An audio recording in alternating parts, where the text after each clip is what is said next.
எல்லாருக்கும் நமஸ்காரம். நான் நாமகிரி சௌந்தரராஜன். நாராயணியம் டெய்லி பார்த்துட்டு வரோம். நேற்றுக்கு கஜேந்திர மோட்சம் பார்த்தோம். இன்றைக்கி அமிர்த மதனம் 27வது தசகம் நாராயணா. இப்போ தான் ஒரு ரங்கநாத சுவாமி கோவிலுக்கு போயிட்டு வந்தேன். ரொம்ப விசேஷமாக சொன்னாங்க. அதை பற்றியும் வீடியோ எடுத்திருக்கேன், போடுறேன், எல்லோரும் பாருங்கள். துர்வாச மகர்ஷி தெய்வ பெண்மணியான அப்சரஸிடமிருந்து தான் பெற்ற தெய்வீக மாலையை தானாகவே இந்திரனுக்கு கொடுத்தார். அவன் அதை ஐராவதத்தில் தலையில் அணிவித்தான். அந்த ஐராவதம் புஷ்ப மாலையை கீழே தள்ளி மிதித்து பாழ்படுத்தியது. அதை கண்ட துர்வாசர் இந்திரனை சபித்தார்.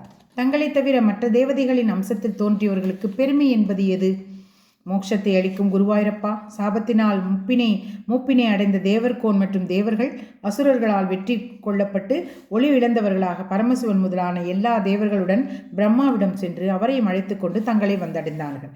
வேண்டுவோர் வேண்டுவதை அளிக்கும் ஹே குருவாயிரப்பா, பிரம்மா முதலிய தேவர்கள் வெகு காலம் தங்களது பெருமைகளை புகழ்ந்து துதித்தார்கள்.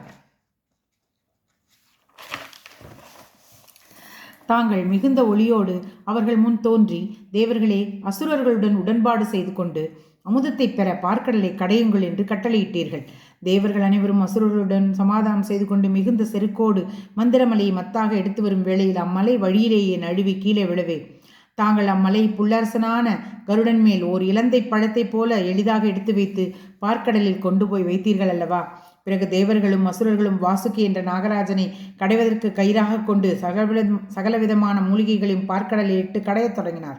அப்பொழுது தாங்கள் சூழ்ச்சி செய்து அசுரர்களை பாம்பின் வாய்ப்பக்கம் இருக்கும்படி செய்தீர்கள். இவ்வாறு திருப்பார்க்கடல் கடையப்பட்ட பொழுது அந்த பார்க்கடலில் சுழலுகின்ற மலை பெரும் பாரத்தினால் மூழ்கியது. இதை கண்டு தேவர்கள் மிகவும் வருந்துகையில் அவர்களுக்கு நன்மையை செய்ய விரும்பிய தாங்கள் உறுதியான முதுகு ஓடு உடைய ஆமையின் திருவுருவத்தை பெற்று எடுத்துக்கொண்டீர்கள். எங்கும் பரவி நிற்கும் விஷ்ணுவே, வஜ்ராயுதத்தை காட்டிலும் மிக உறுதியான முதுகு ஓட்டுடன் 1,00,000 யோஜனை பறந்ததுமான அந்த உடலுடன் பார்க்கடலுக்கு அடியில் மூழ்கி ஆழ்ந்து போயிருந்த பெருமலையை மேலே தூக்கினீர்கள் அல்லவா?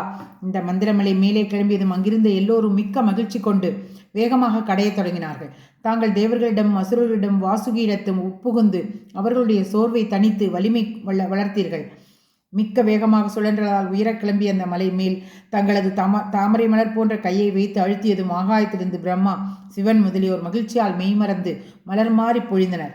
தேவதேவா, அசுரர்களின் கூட்டம் பாம்பின் வாயினின்றும் வெளிவந்த நச்சுக்காற்றினால் துன்புற்றது. தேவர்களும் அக்காற்றினால் சிறிதே வருந்தினர். அப்பொழுது தங்களுடைய கருணையால் தேவர்கள் மீது மழை பொழிந்தது. ஆனால் அசுரர்கள் மீது பொழியவில்லை.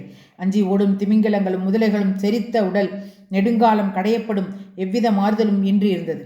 அப்பொழுது தாங்கள் ஒருவராகவே இரு கைகளாலும் பாம்பரசனான வாசுகையை இழுத்து கடையத் தொடங்கினீர்கள். அங்கனம் விளங்குகின்ற குருவாயிரப்பா, பிணிகளிலிருந்தும் என்னை காத்தருள வேண்டும். கிருஷ்ணார்ப்பணமஸ்து.